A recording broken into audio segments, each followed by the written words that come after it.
Are you tired of being weighed down? Have you fallen asleep on your health? This is your wake up call with my dad, Keith, my husband, Kyle, and me, Ashley. Good morning, everyone. It is day 80, and this is your wake-up call. Glad that you're with us this morning. I've got a whole crew here, and it is What's That Wednesday, which means we look at something out there that's in our wheelhouse and our scope, and then we talk about it for a little bit. So, what are we identifying today?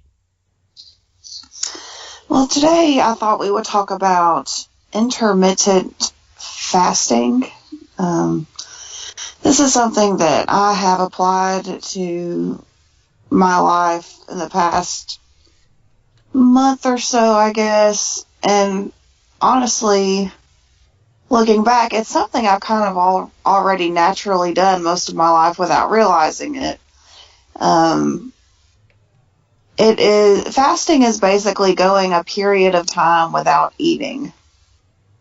And there are certain, benefits to doing this and different ways that people do this. But generally, how I've been doing it is I will fast from around 8 p.m. to 12 p.m. or 1 p.m. the next day, just depending on when I stopped eating the night before. And I've never been a huge breakfast person, so honestly, this was a pretty easy thing for me to start implementing because I've never liked eating breakfast anyway. Even as a kid, sometimes if I'd eat as soon as I woke up, I would feel nauseous and gross, and really the benefits never were worth it to me. My only problem is, while I have been intermittent fasting most of my life, I haven't been eating right those other hours of the day. And, when I couple eating good meals and nutritious meals with the fasting, I believe that it's helped my weight loss and it's helped my just overall health trying to do this. I know Dad has been doing this some. Kyle does better eating breakfast, I know, but Dad, have you seen any benefits to intermittent fasting? Yeah, I think it comes natural to a lot of people. If you look back 300 or 400 years ago, I doubt everybody was eating, Cheerios and milk and bacon and whatever every morning. Right. If you go way back and you think about it, people probably didn't sit down and eat, at 6 a.m. or whatever. Yeah. They were out chasing whatever they were going to eat the rest of the day, or, farming or whatever they were doing. I think 3 meals a day, somebody invented that along the way, probably to sell some cereal or something. I don't think that is something that people naturally did. That's just a personal opinion. I know people in our industry, as far as strength training and bodybuilding and all that kind of thing, that think you need to eat every 2 hours or you're going to die. And I think that's another thing that the supplement companies and everybody else out there trying to sell, or whatever commodity they're trying to sell. Right. That's come along with all that. So I'm a fan of the intermittent, if I can spit that out. That's a weird word. Yeah. I'm a fan of that. I think, like you said, it comes natural to me. I'm not ready to eat when I roll out of bed. But a lot of people are. So I guess it's a personal opinion. Yeah, yeah, You I know, think so. I think it's a good way to, if you're trying to drop a few pounds, uh, it's a good way to get your exercise in on an empty stomach, and you're trying to burn fat instead of burning Right, what you just put in your mouth. right. So I like it. Yeah, It works for and me. when excuse me, when you eat something, your insulin goes up, right? So, Yeah. um, and when your insulin is increased, it's turning what you've eaten into sugar, and then, basically goes to your liver and it turns it into fat. It's kind of how that's kind of a summarized process. There's a lot more that goes into that, but so basically, if you have just eaten food, like Dad just said, your body's going to be burning what you just ate. It's going to be burning that sugar that's in your body, right? But if you haven't eaten anything for several hours, then your insulin has leveled out. Your food has been metabolized for the most part. And if you go and exercise, more likely your body's going to be burning actual fat instead of just whatever calories you just consumed.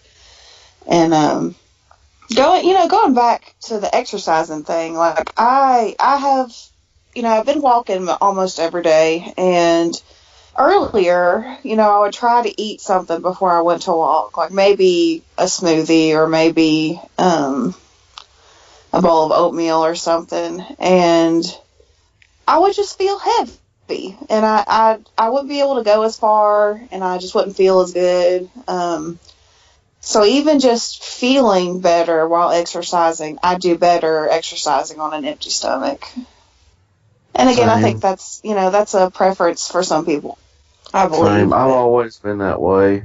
yeah, I can remember when I would play softball, if I ate before the game at any point, within an hour or two before the game, I would always just feel sluggish and not be able to move fast enough, and then hmm always carrying that around with me. So yeah, I totally get that.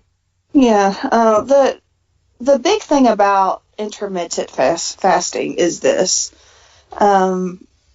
It will not benefit you unless, like I said, first thing off, if you're not making the good choices within the hours that you are allowing yourself to eat, it's not going to matter. So if I fast, one of the most popular ratios to fast is 16 hours fasting, 8 hours eating. So they call it like the 16-8.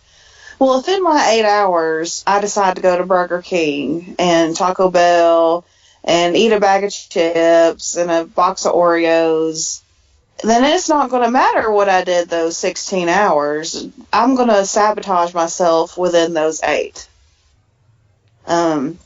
So the fasting itself is not the diet. It is not the lifestyle. It is coupled with the other things you're putting into your life right now. The exercise and the food you're eating. So it's you can't just fast for 16 hours a day and then eat whatever you want for 8 and then expect to see results. You have to couple it with those other things. Yeah, and I think if your lifestyle where you eat your last meal at 5 or 6 p.m., Mm-hmm. like people used to do, people that were on a 3 meal a day schedule. Right. And people did that, back before fast food came along. Right. Then if you didn't eat anything from 6 p.m. to 6 a.m., That's that was 12 12 hours. hours. Right. People were hungry and they needed breakfast. Yeah. Today, if you're one of these people, and I am, that I may not eat my last meal till 8 or 9 o'clock Right. at night, depending on my lifestyle, then if you get up at 6 a.m., you're really not hungry. I'm not. No. And so it depends on, what time you stop eating the day before has a lot to do with when you need to start eating the next day. So if you're eating, if you have 2 Whoppers and, some French fries and a chocolate shake at 9 p.m., why in the world do you think you need to get up at 6 a.m. and eat again? Yeah. If you're using food as fuel and for the nutrition, which most people aren't, but if that's your claim, then you don't need to eat at 6 a.m., because you hadn't done anything to burn a calorie, Right. other than your Right. metabolism, overnight. So what are you eating for? Right. Yeah. I really like the fasting, and a few things to another thing to remember, like we said, you want to make sure that you're eating right within that time period. You're not going out and getting Whoppers, but also you got to drink water while you're fasting. Fasting just means you're staying away from food. Okay. It doesn't mean that you dehydrate yourself. So you got to drink water, which is still something I'm not great at. I think it's going to be something I'm always going to have to be very conscious of.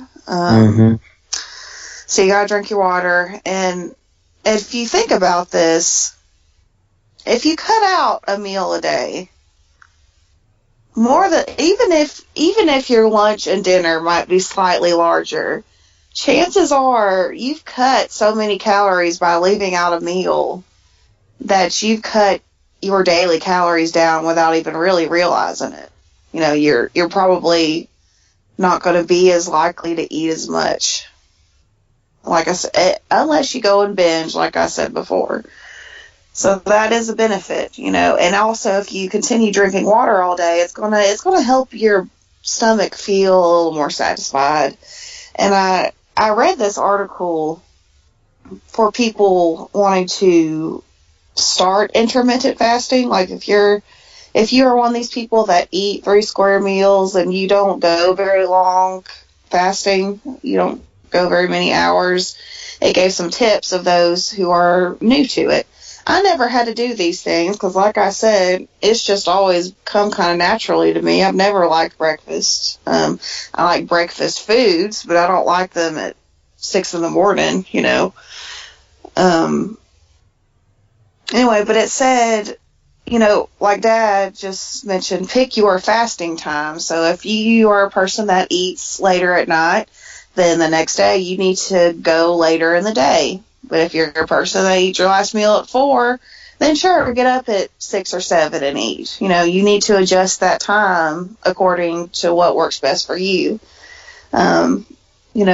Starting gradual. This recommends that when you're starting fasting, maybe start small and move your fasting schedule out an hour every day or every couple of days or something.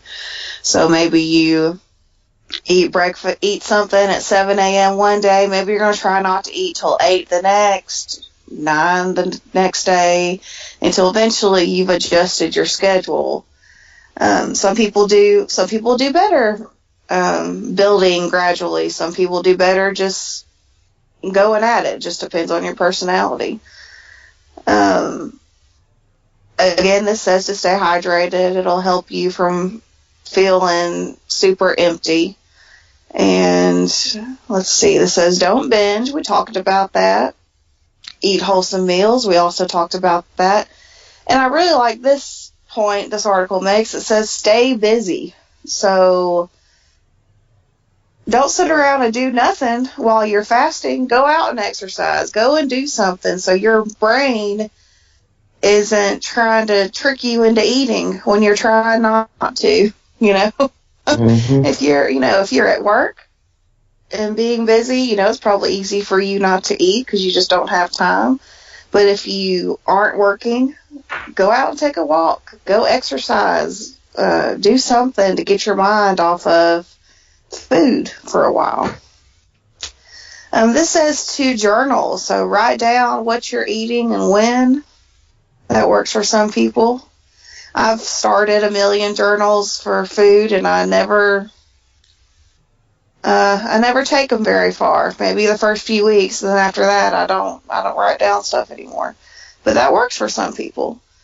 I really, really like this next point, and we've talked about this before. Ditch the unsupportive people. So it's so important to have the right support system when you're trying to make a lifestyle change like this. And that's all. But that article was on forkly.com. I just found it interesting. It gave those tips to help people start intermittent fasting, and it also talks about like the different ratios people do. Apparently there are some people who go 20 hours fasting and they eat everything in 4. There are other people who fast 2 days a week and they only eat 5 days a week. Well, think about it from a digestion standpoint. How many people do you know that are in constant digestion phase? Right. They've got something in their intestines they're trying to digest 24/7. And your body doesn't have a chance to recuperate from that. You've got all these, diseases and everything else of the colon and, intestines, and everybody has all these kind of intestinal flare-ups or whatever you want to say. That might be a reason why you've got all these, all this junk and chemicals in your digestion tract, your body can't keep up. Digestive tract, that you're constantly in a digestive kind of mode. That cannot be good for your body. No, you're right. Fasting gives your body a chance to get it all metabolized and to kind of clean yourself out a little bit. I keep reading and seeing these things where people say detoxing isn't a real thing, but I don't believe that. I really don't. I think that, especially when you're eating a standard American diet and you're eating fast food and junk food and processed food, there's chemicals and stuff all up in that, not to mention just the fact it's full of fat and gross stuff. The chemicals that are being used to preserve, the food dyes, all this junk. Well, where do people think it goes? If you're eating it, where does it go? Well, it's going to sit in your body until your body can get it all out, and who knows how long that'll be. And, I think when you start implementing a healthier eating lifestyle coupled with fasting, you're going to give your body some time to catch up and to get that junk out of you and to detox. I think that is a real thing. Every time I've tried eating healthier, I can feel myself detoxing. I have bad headaches. I throw up sometimes. My body's trying everything it can to get me, rid of all that junk. So I'm not a scientist, but every time I read that your body won't detox, I don't believe it at all. It doesn't make sense to me, But anyway, those are all some benefits to intermittent fasting. Like I said, this is more of a matter of opinion, I guess, for some, but it's something I've showed a lot of benefit from. So. All right, y'all have anything else to add for What's That Wednesday? I think it does it. No, I think that's it. Right. All righty. Well, thank you for listening. I hope that you've learned something today and enjoyed our podcast. There's so many different ways to go about this kind of thing. If you're wanting to lose weight, or you're just wanting to improve your health. There's lots of ways to do this. I know there is, but it's our goal and aim to kind of share some different things that we're trying out, and things that work and things that don't. And this is something that you might go out and try. It's been a good thing for me, definitely. So I hope that you have a good Wednesday. We're halfway through the week. You've just got a few more days to go till you get to Saturday. So keep on trucking, guys. Get out there and work. Wake up. We'll talk to you tomorrow.